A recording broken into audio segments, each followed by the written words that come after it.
symphonie des oiseaux. Que c'est beau. Il ne fallait pas moins pour vous saluer dignement pour ce nouveau culte de l'ensemble. Cet ensemble confluence des communautés protestantes de notre région de Drôme-Ardèche. Mais vous l'avez bien compris, ce temps de célébration dépasse toutes les frontières, celles des églises et celles des régions géographiques. Soyez donc les bienvenus, où que vous soyez en ce moment. C'est le Seigneur qui est présent parmi nous. C'est le Seigneur qui nous rassemble. C'est le Seigneur qui nous unit. Que ce soit son amour qui nous habite tous. Que ce soit sa présence qui nous éclaire. Et que sa parole nous fortifie. Amen. Nous sommes pour quelques jours encore dans la saison de la création. Cette saison qui est proposée tous les mois de septembre ces dernières années jusqu'au 4 octobre, qui est la date de la fête de François d'Assise. Le 1er septembre fut proclamée journée mondiale de prière pour la sauvegarde de la création au sein de l'Église orthodoxe, d'abord en 89. Elle fut ensuite adoptée par les autres grandes églises chrétiennes européennes en 2001 et le pape François l'a proposée pour l'Église catholique en 2015. Nous nous retrouvons tous autour de cette même louange à notre Dieu créateur. Nous voulons nous associer, nos prières, nos louanges, nos réflexions, à ce grand mouvement des églises vertes qui prend de l'ampleur dans notre pays aussi, et ici, dans nos communautés. Nous vous invitons à regarder, à écouter, à vous laisser emmener dans la louange du Dieu créateur qui veut nous toucher aujourd'hui encore par ce souffle de vie qui veut nous élever plus proche de lui. De plus en plus de cantiques s'ouvrent à cet aspect de la louange. Nous en avons trouvé qui sont tout récents, magnifiques, et il y en a d'autres qui font partie de nos belles et multiples traditions. Chantons ensemble avec le groupe Héritage, Dieu Tout-Puissant, quand mon cœur considère tout l'univers créé par ton amour. Alors de tout mon être s'élève un chant, Dieu Tout-Puissant, que tu es grand. Dieu Tout-Puissant, quand mon cœur considère tout l'univers créé par ton pouvoir, le ciel d'azur, les éclairs, le tonnerre, le clair matin, ou les ombres du soir, de tout mon être, alors s'élève un chant. Dieu Tout-Puissant, que tu es grand, de tout mon être, alors s'élève un chant. Dieu Tout-Puissant, que tu es grand.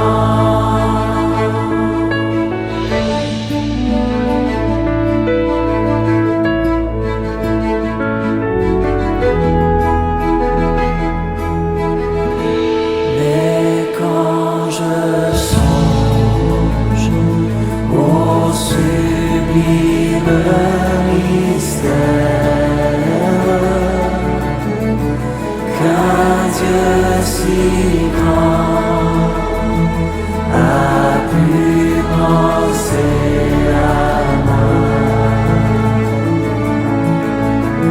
que son cher Fils est devenu mon frère, et que je suis héritier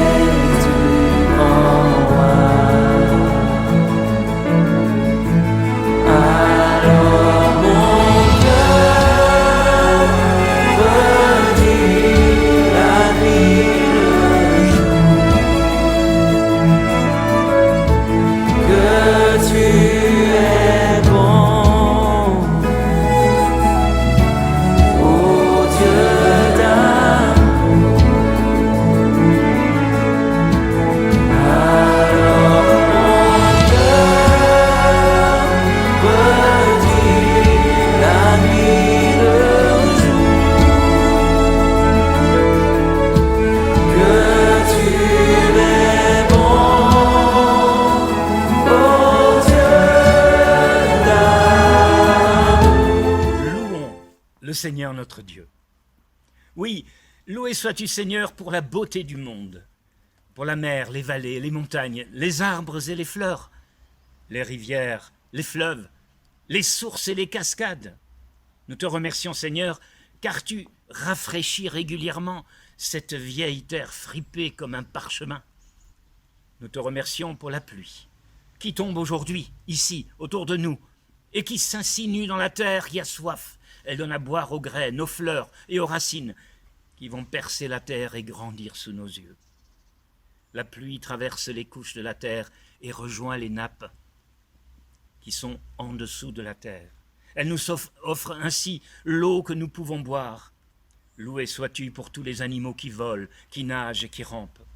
Loué sois-tu pour tous les êtres humains de toute la terre, les jeunes et les vieux, les riches et les pauvres, les malades, les bien portants, les savants et les innocents, les ouvriers et les rentiers. Toi, le Dieu de toutes les saisons de la vie, tu nous accueilles aux jours sombres comme aux jours lumineux. Tu connais les projets que tu as formés pour nous, des projets de bonheur et non de malheur. Tu nous confies la création, tu nous fais confiance, tu places entre nos mains la vie que tu as créée et aussi celle des générations à venir. Merci de nous accompagner sur nos chemins de conversion. Amen. Loué sois-tu, mon Seigneur, chantait saint François d'Assise, dans son beau cantique des créatures. Nous avons déjà parlé de lui. Il nous rappelait que notre maison commune est aussi comme une sœur avec laquelle nous partageons l'existence et comme une mère belle qui nous accueille à bras ouverts. Saint François était un mystique et un pèlerin qui vivait avec simplicité, dans une merveilleuse harmonie avec Dieu, avec les autres, avec la nature et avec lui-même. En lui, on voit jusqu'à quel point sont inséparables la préoccupation pour la nature, la justice envers les pauvres, l'engagement pour la société et la paix intérieure que nous trouvons en Dieu, Créateur. Le Cantique des créatures, qui est un des premiers textes attribués à saint François, qui a été lu par un comédien hors pair, Michael Lonsdale, mondialement connu, qui, il y a quelques jours à peine, nous a quittés. Ce cantique, nous voulons maintenant l'écouter. Et nous voulons, avec François, continuer cette louange au Dieu créateur. Loué sois-tu, mon doux Seigneur, à travers chacune de tes créatures. Béni sois-tu derrière le visage de Messias, notre frère Soleil, par l'amour duquel tu nous offres lumière et joie. Ô Très-Haut, permets-nous d'approcher ta splendeur dans son rayonnement, car en lui, nous te devinons. Loué sois-tu, mon doux Seigneur, pour ton reflet à travers notre sœur Lune et toutes les étoiles que tu as semées dans le firmament. Ce sont des joyaux qui parlent aussi ta langue et qu'il nous faut écouter. Loué sois-tu, mon doux Seigneur, pour ta respiration à travers notre frère vent. Il nous donne l'air et tous les temps, de l'azur calme du cœur aux nuages qui appellent à la prière. Par lui, tu nous donnes la force du mouvement. Loué sois-tu, mon doux Seigneur, pour la transparence de notre sœur Eau. Par son humilité et sa chasteté, elle purifie les lacs de notre âme et de notre corps. Par elle, tu nous guéris. Loué sois-tu, mon doux Seigneur, pour la puissance de notre frère Feu, qui éclaire et réchauffe toutes nos nuits. Par lui, tu brûles en nous ce qui doit l'être, nos peurs comme notre orgueil. Par lui, tu nous enseignes la noblesse et la fierté d'être tes enfants, la rébellion face à l'endormissement. Loué sois-tu, mon doux Seigneur, pour notre mère et sœur Terre. Par tes sillons en elle, elle nous porte et aide à l'enfantement de notre âme. Par ses fleurs, ses fruits et ses herbes, elle nourrit notre corps et allège notre cœur en nous parlant de toi. Nous lisons dans la Bible deux passages. D'abord dans le prophète Osée au chapitre 4, les premiers versets. Le Seigneur est en procès contre les habitants du pays. Gens d'Israël, écoutez donc ce qu'il déclare. Il n'y a plus ici ni fidélité ni bonté. On ne me connaît plus comme Dieu. On maudit son prochain, on le trahit, on l'assassine, on commet rapts et adultères. Le pays en est envahi. Les meurtres succèdent aux meurtres. C'est pourquoi, dans le pays, la sécheresse va sévir, tous ses habitants vont dépérir avec les bêtes dans les champs et les oiseaux dans les airs. Même les poissons dans la mer sont condamnés à disparaître. Et dans l'Évangile selon Matthieu, au chapitre 6, les versets 28 et suivants, Jésus qui parle. « Pourquoi vous inquiétez-vous au sujet des vêtements?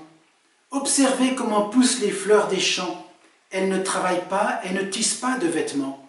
Pourtant, je vous le dis, même Salomon, avec toute sa richesse, n'a pas eu de vêtements aussi beaux que l'une de ses fleurs. Dieu habille ainsi l'herbe qui se trouve aujourd'hui dans les champs et qui demain sera jetée au feu. Ne vous habillera-t-il pas, vous aussi, à bien plus forte raison, comme votre foi est petite ?»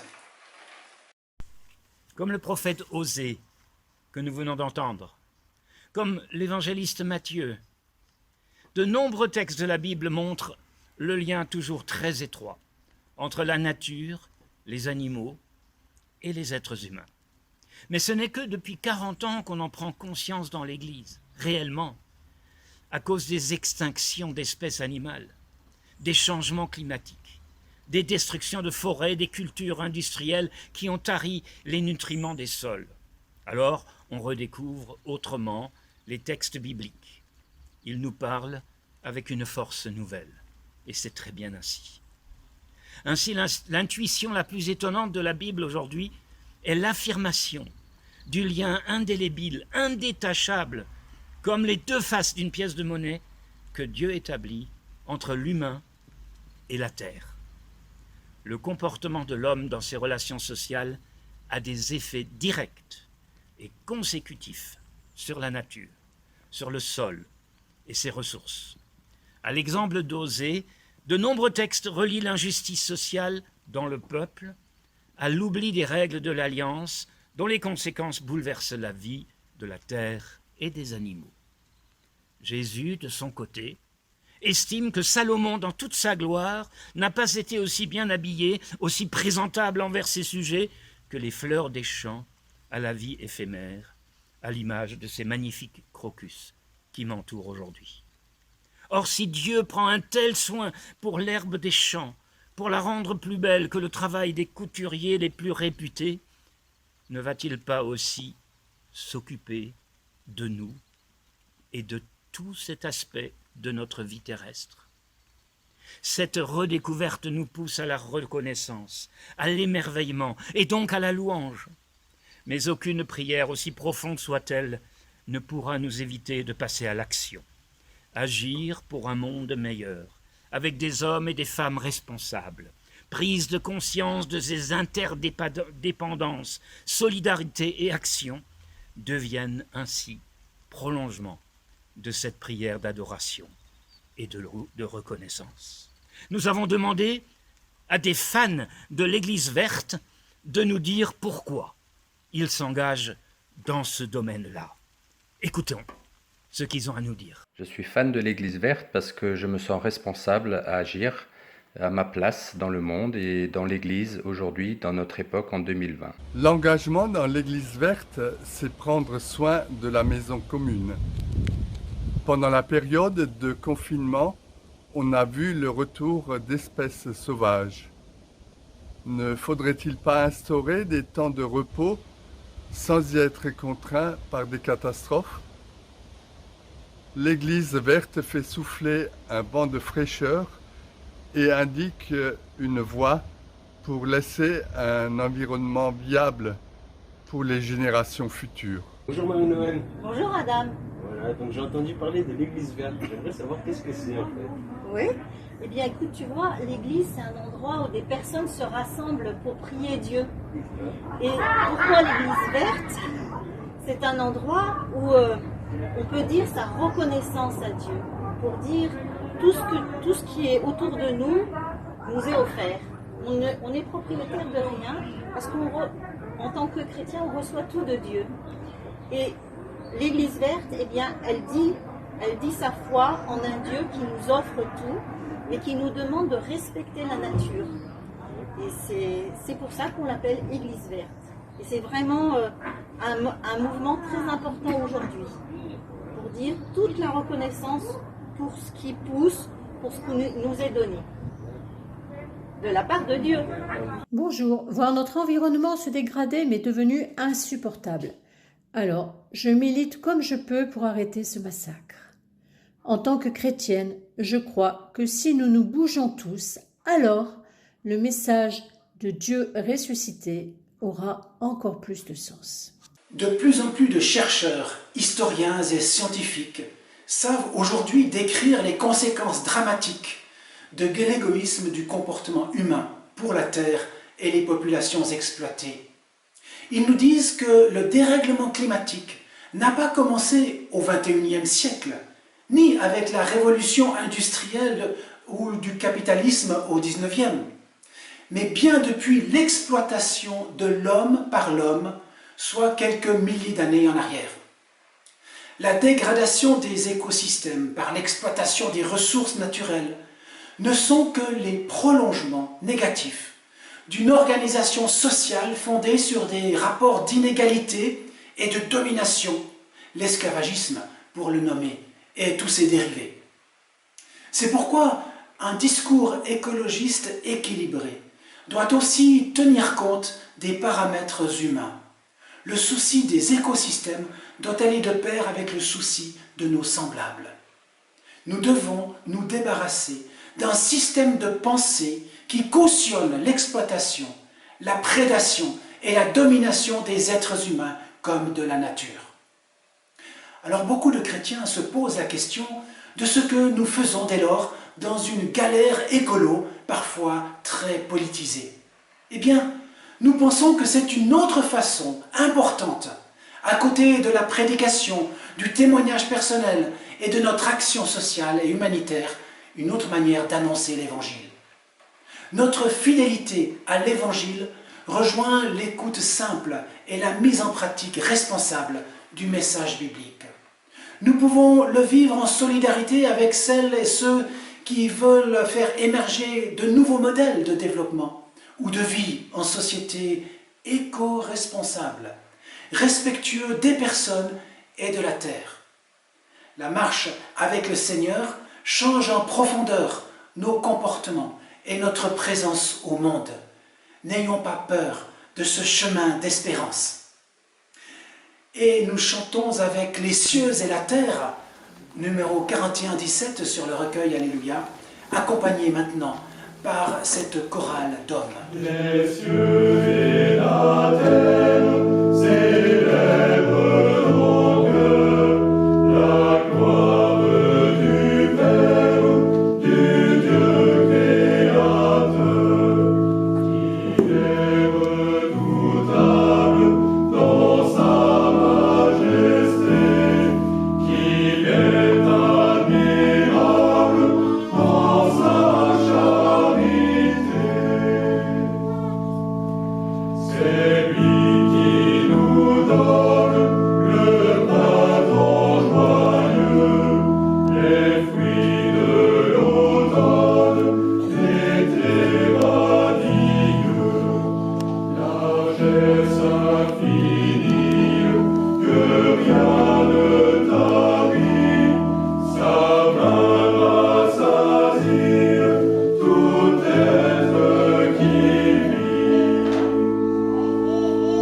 Et ô Dieu suprême, plus que tous tes dons, c'est ton amour même que nous adorons. Ô source éternelle de grâce et de paix, ton peuple fidèle te louera jamais. Je sais, répond Ève à Adam. Tu sais, mais tu sais quoi reprend Adam. Tu ne sais rien puisque je n'ai même pas eu le temps de finir ma phrase. Écoute au moins jusqu'au bout de ce que j'ai à te dire. Ève, écoute-moi, s'il te plaît. Lui lance furieux Adam. Je sais ce que tu vas me dire, Adam. Je sais que je n'aurais jamais dû manger du fruit de l'arbre de la connaissance. Je sais que Dieu nous l'avait interdit. Je sais que ma curiosité m'a poussé à le faire et à désobéir. Je sais que je n'aurais pas dû me laisser tenter par cet animal intelligent qui m'a promis que si je goûtais du fruit défendu, je serais comme les dieux qui savent ce qui est bon ou mauvais. Je sais que je ne suis pas morte. Mais je sais aussi que je te vois et que je vois le monde dans lequel nous vivons. Et je sais que tout est beau et bon. Et je sais maintenant qu'il va falloir se méfier de tout et de rien. Et je sais aussi qu'il va falloir choisir. Et ça, pour moi, Adam, choisir, c'est difficile, lui dit Ève dans un souffle, comme pour s'excuser. Adam la regarde stupéfait.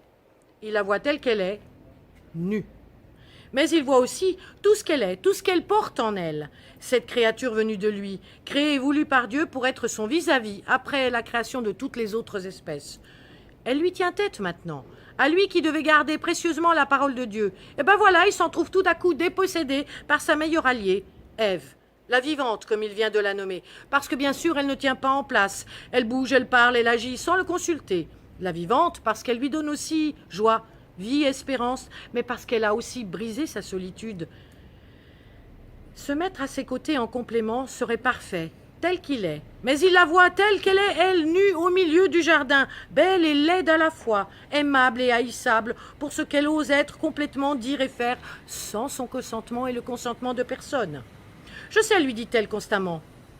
Elle devient soudain à ses yeux celle qui porte en elle la connaissance, tout comme lui, mais elle entraîne déjà dans le gouffre de la mort son compagnon Adam et tout ce qui se trouve autour d'elle. Elle aurait pu attendre au moins, pense-t-il, réfléchir, mais ça, c'était avant, et avant elle ne savait pas.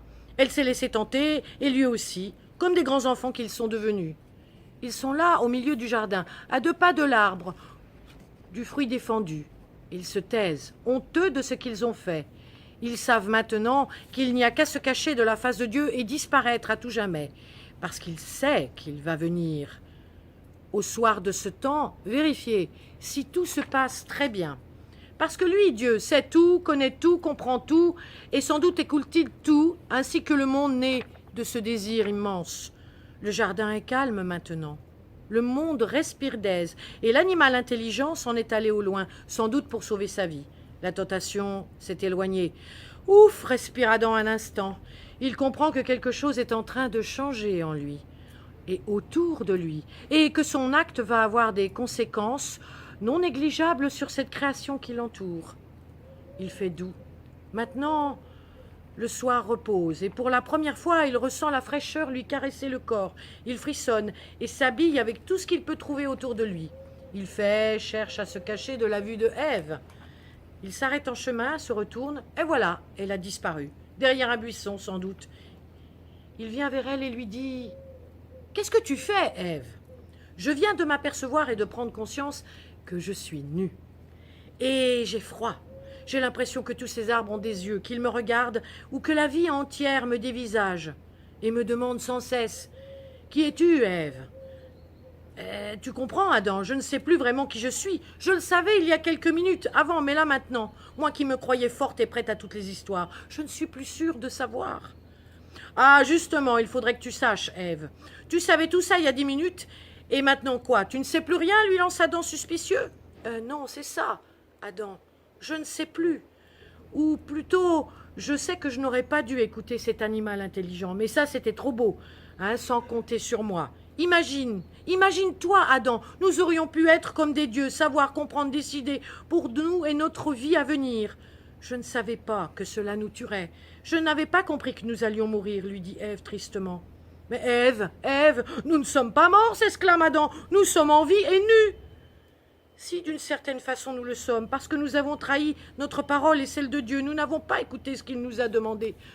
Nous avons voulu faire tout cela pour être semblable à lui.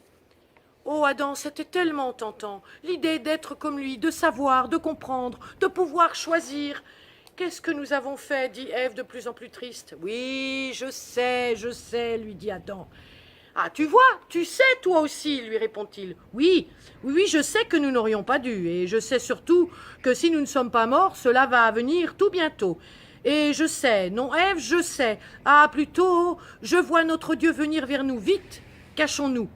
Viens, te dis-je, dépêche-toi. Il ne faut pas qu'il nous trouve.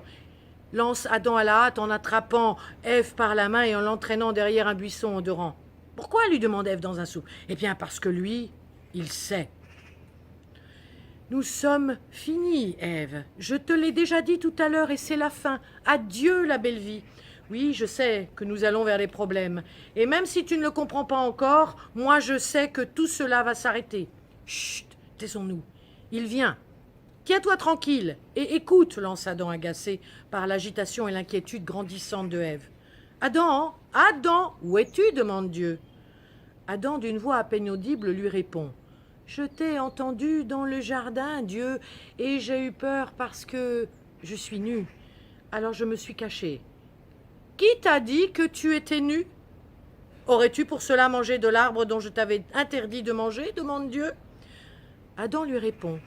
C'est Ève que tu as mise auprès de moi qui m'a donné de l'arbre et j'en ai mangé. Ce n'est pas moi qui ai eu l'idée. Je sais que je n'aurais pas dû, mais à ce moment-là, je ne savais pas que je ne faisais pas le bon choix. Maintenant, je sais. Et je sais aussi que ce que j'ai fait était interdit. Je sais que tout est fini et je sais que nous allons mourir. Et je sais que tu es en colère contre nous. Mais à ce moment-là, la tentation fut plus forte que tout, tu comprends? Elle était si belle, semblait si innocente, ce fut facile. Et je te jure, Dieu, que ce n'est pas de ma faute, mais c'est de la sienne. Dieu impassible lui répond. Toi et elle, Adam et Ève, c'est la même chose. Vous avez désobéi ensemble. Et même si tu ne savais pas tout cela avant, pourquoi as-tu quand même accepté de manger du fruit interdit? Soudain, Ève sort de sa cachette et dit à Dieu. Il a raison, Adam.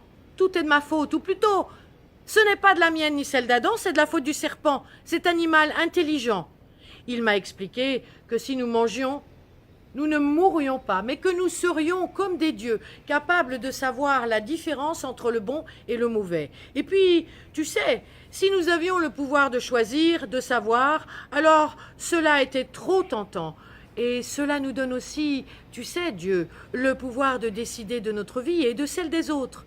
Moi, j'ai trouvé ça très bien, le pouvoir de savoir et de faire. Alors, je n'ai pas réfléchi, j'ai mangé le fruit. Mais maintenant, je sais. Tu sais, dit Dieu, tu sais que tu vas souffrir, ainsi que Adam. Tu sais que rien ne vous sera épargné et que la vie ne sera plus jamais la même. Vous ne mourrez pas maintenant, pas avant d'avoir vécu cette vie, celle que vous avez choisie. Et vous ne serez pas comme des dieux, parce que vous avez une finitude. Vous êtes rentrés dans une vie qui commence et qui se termine. Mais vous êtes créés quand même à mon image, égaux dans la vie. Et si vous avez le pouvoir désormais de savoir, de choisir et de comprendre, vous n'aurez jamais le pouvoir de vivre éternellement. Parce que de l'arbre d'éternité, vous n'en mangerez jamais, je vous le promets. Dieu se tourna vers l'animal intelligent et le chassa, loin du jardin. Puis il s'adressa encore à Ève et à Adam, en leur expliquant qu'à partir de cet instant, ils devraient apprendre à choisir, de faire le bon ou le mauvais. Ils devraient travailler dur, se reproduire. Ils devront aussi apprendre à discerner et à gérer, à faire que l'équilibre naturel entre les espèces soit respecté. Sinon, ils mourront, entraînant avec eux le reste de la création. Vous avez surtout à partir de maintenant le droit et le pouvoir de choisir pour vous et pour les autres entre vivre et mourir, leur dit Dieu juste avant de sortir du jardin. Mais pour ce qui est de l'éternité, il faudra attendre de quitter ce monde-là. En attendant, je crois que pour vous, c'est une nouvelle vie qui commence. Et bientôt, si besoin est, je ne serai jamais très loin. Vous pourrez toujours me parler. Et lui lance Adam. Mais dis donc, tu seras où, toi? Mais Adam, je serai partout parce que je suis qui je suis et parce que je sais tout de vous et de ce monde. Prenez-en soin. À plus tard, les enfants, dit Dieu. Et cette fois-ci, il disparaît de leur vue, sort du jardin. Ils ne le verront plus. Le jardin a retrouvé son calme et eux aussi. Il sort de derrière le buisson et marche lentement. Il traverse le jardin de part en part et aperçoivent au loin dans la brume du soir une large entrée. Ils la franchissent et se retournent une dernière fois pour contempler le monde qui les a vus naître et grandir. Mais ils s'aperçoivent que tout a disparu. Et eux, ils ont tout oublié. Alors il ne leur reste qu'à regarder devant, là où le ciel est bleu, où le soleil brille et où commence un chemin. Ils font leurs premiers pas ensemble et comprennent que ce n'est que le début d'une histoire, où il va falloir apprendre à écouter, regarder, parler, comprendre, agir, gérer toute situation, même insolite, hasardeuse ou dangereuse. Ils marchent en fait vers aujourd'hui, dans ce monde que nous connaissons si bien. Et ma question est, avons-nous fait les bons choix? Et finalement, que savons-nous? Nous allons écouter maintenant un morceau de Vivaldi, des 4 saisons, et ce morceau est l'automne. Pourquoi l'automne? Eh bien parce que nous sommes en automne et que dans ce temps où nous travaillons la création, l'automne fait partie des 4 saisons. C'est un moment où tout se rétrécit, où tout devient plus calme, silencieux, s'enveloppe de brune. C'est un moment de musique que j'aime particulièrement. Donc, je vous laisse écouter dans les 4 saisons de Vivaldi ce passage si agréable pour les temps d'hiver, l'automne.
Nous prions.